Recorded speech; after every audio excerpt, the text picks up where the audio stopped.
آپ دیکھ رہے ہیں مسائل کا حل چینل۔ ونصلی علی رسولہ الکریم، اما بعد فاعوذ باللہ السمیع العلیم من الشیطان الرجیم، بسم اللہ الرحمن الرحیم۔ تین چیزوں کے بارے میں کل بتایا تھا، ان میں سے ایک کی وضاحت کی تھی۔ دو چیزیں، ایک امانت اور ایک قرض۔ امانت کے حوالے سے اللہ رب العزت نے قرآن پاک کے اندر یہ حکم جاری کیا ہے، ان اللہ یأمرکم ان تعدوا الامانات الی اہلہا۔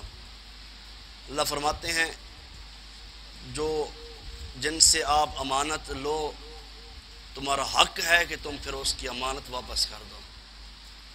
ہم لے تو لیتے ہیں امانت، کوئی چیز ہمیں ضرورت ہو بطور امانت ہم لے لیتے ہیں، یا کسی نے ہمارے پاس رکھوا دی امانت، ہم نے استعمال کر لی، جب دینے کے باری آئی پھر ہم پریشانی میں پھرتے ہیں۔ تو اس لیے یہ امانت کو ادا کرنا یہ مومن کی صفات ہے، اور امانت میں خیانت کرنا یہ کس کی صفت ہے جی؟ منافق کی صفت ہے۔ یہ آپ کی اور میری بات نہیں ہے، ہمارے کسی بزرگ کی بات نہیں ہے، یہ اس کی بات ہے جس کے بارے میں اللہ رب العزت نے فرمایا ان هو الا وحی یوحی، کہ میرا نبی وحی کے علاوہ زبان مبارک کو حرکت ہی نہیں دیتا۔ تو آپ کا فرمان ہے کہ منافق کی تین علامات میں سے ایک علامت یہ بھی ہے وَإِذَا تُمِنَ خَانَ، جب اس کو امانت دی جائے تو وہ کیا کرتا ہے؟ خیانت کرتا ہے۔ معاملات کے اندر بھی بندے کو دیکھنا چاہیے کہ ایک بندے نے آپ کو امانت دی ہے تو اس نے آپ کو امانت دار سمجھا ہے، اس لائق اس قابل اس نے آپ کو سمجھا، پھر اس نے معاشرے میں دیکھا یار کس کو امانت دوں، کس کے اوپر اس کو یقین تھا، اس نے میرے اوپر یقین کر لیا، آپ پر یقین کر لیا، بعد میں پھر وہ پریشان پھرتا ہے۔ یہ علامت ہمیں چھوڑنی چاہیے۔ امانت کے اندر خیانت، مشورہ بھی امانت ہوتا ہے، صرف پیسے امانت نہیں ہوتے۔ ایک بندہ آپ سے مشورہ کرتا ہے تو پھر آپ اس کا مشورہ لے کر پورے علاقے میں پھیلا دیں، یہ بھی جرم ہے۔ جیسے پیسے یا کوئی چیز امانت رکھی جائے وہ ٹائم پر نہ دی جائے یہ جرم ہے، ایسے ہی مشورہ بھی اگر آپ نے آگے پھیلا دیا تو یہ بھی کیا ہے؟ جرم ہے، کیونکہ اس نے مشورہ آپ سے کیا ہے، علاقے کے اندر، گھر کے اندر یا دوستوں میں، سب سے اس نے عزیز آپ کو سمجھا ہے۔ اس کے بعد قرض ہے۔ قرض کے بارے میں آقا علیہ السلام نے قرض کے بارے میں پناہ طلب کی ہے۔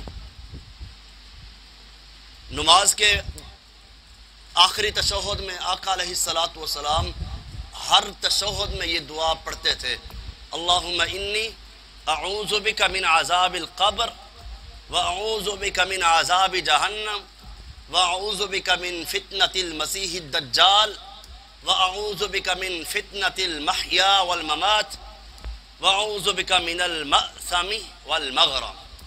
اگر یہ یاد ہے تو فَبِهَا وَنَعِمَتْ، بہت اچھی بات ہے، بڑی پیاری جامع دعا ہے۔ اگر یاد نہیں ہے تو پھر ہمیں یاد بھی کرنی چاہیے۔ اور اتنی عظیم تھی کہ آپ ہر تشہد میں پڑھتے تھے اس کو۔ سارا ترجمہ بتانے لگ جائیں ٹائم بہت تھوڑا ہے، لیکن جو موضوع کے مطابق اللہم انی اعوذ بک من المأثم، اللہ میں گناہوں سے بھی پناہ طلب کرتا ہوں، والمغرم اور قرض سے بھی۔ صحابہ نے پوچھا اللہ کے نبی صلی اللہ علیہ وسلم آپ قرض سے اتنی پناہ، اس کی کیا وجہ ہے؟ آقا علیہ السلام فرماتے ہیں ان الرجل اذا غرم، جب بندہ کسی سے قرض لیتا ہے، قرض اس نے لے لیا، پھر وہ اس کو جب ادا نہیں کر پاتا پھر کیا کرتا ہے؟ اذا حدث کذب، پھر اس کا یہ کیا کرتا ہے؟ بات پہ بات پہ جھوٹ پہ جھوٹ، جھوٹ پہ جھوٹ، پھر وہ جھوٹ کے پل باندھ لیتا ہے۔ پھر کیا کرتا ہے؟ وَوَعَدَ فَأَخْلَفَ، پھر وہ وعدہ کرتا ہے، وعدہ خلافیہ کرتا ہے۔ اس لیے آپ فرماتے ہیں میں نے قرض سے پناہ مانگی ہے، ورنہ قرض لینا بھی جائز ہے، قرض دینا بھی جائز ہے۔ یہ عمل اچھا ہے، قرض حسنہ بڑا پیارا عمل ہے، لیکن اگر قرض دیا جائے پھر ہم خاموشی سے وقت گزر جاتا ہے، یہ جرم ہے۔ قرض لینا جرم نہیں ہے، قرض وقت پہ ادا نہ کرنا جرم ہے۔ آقا علیہ السلام نے اس لیے اس سے پناہ مانگی ہے۔ آقا علیہ السلام نے فرمایا کہ اگر قرض تم دیتے ہو، پھر اگر تم اس بندے کو مہلت بھی دیتے ہو، وَإِن كَانَ ذُو عُسْرَةٍ فَنَاظِرَةٌ إِلَى مَيْسَرَةٍ،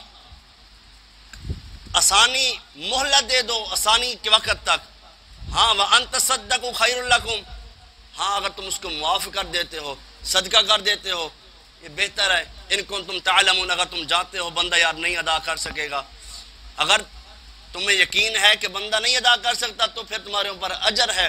آخری بات آقا علیہ السلام فرماتے ہیں کہ جو بندہ قرض دار کو مہلت دیتا ہے، قرض دار کو مہلت دیتا ہے یا معاف کر دیتا ہے، تو کل قیامت کا دن ہوگا، اللہ رب العزت اس بندے کو اپنے عرش کا سایہ عطا کریں گے۔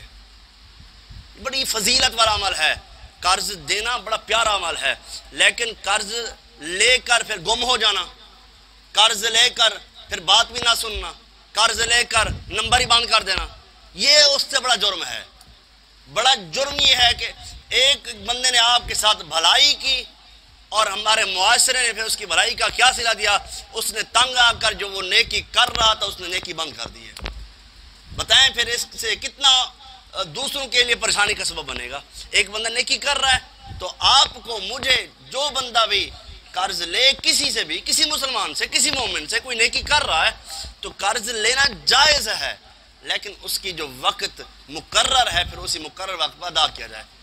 ہاں اگر مہلت دے دیتا ہے ایک بندہ، یہ اس کا اپنا فعل ہے، اس کا یہ بڑا فعل ہے، اللہ کو یہ اس کا عمل پسند آ جائے، اللہ فرماتے ہیں ہم اس بندے کو اس مہلت کی وجہ سے، جیسے شاعر نے کہا، کرو مہربانی تم اہل زمین پر، رب مہربان ہوگا عرش بری پر۔ تو یہ بڑی عظمت والا عمل ہے، اس لیے مجھے اور آپ کو وقت کی پابندی کرنی چاہیے۔ اگر قرض لیا تو پھر پابندی سے اس کو ادا بھی کرنا چاہیے، امانت ہے تو پھر اس کی خیانت نہیں کرنی چاہیے، تکبر سے بھی اللہ ہمیں محفوظ فرمائے۔ اللہ رب العزت سے دعا ہے رب العالمین مجھے اور آپ کو، تمام مسلمانوں کو قرآن و حدیث پر عمل کرنے کی توفیق عطا فرمائے۔ جتنے قرض دار ہیں اللہ سب کے قرض عطا فرمائے، اور جنہوں نے قرض دینا ہے ان کی نیت ہے، اللہ ان کی نیتوں کو بھی قبول فرمائے، اور جو اس پریشانی میں مبتلا ہے اللہ ان کی پریشانیاں دور فرمائے۔ وآخر دعوانا ان الحمد للہ رب العالمین۔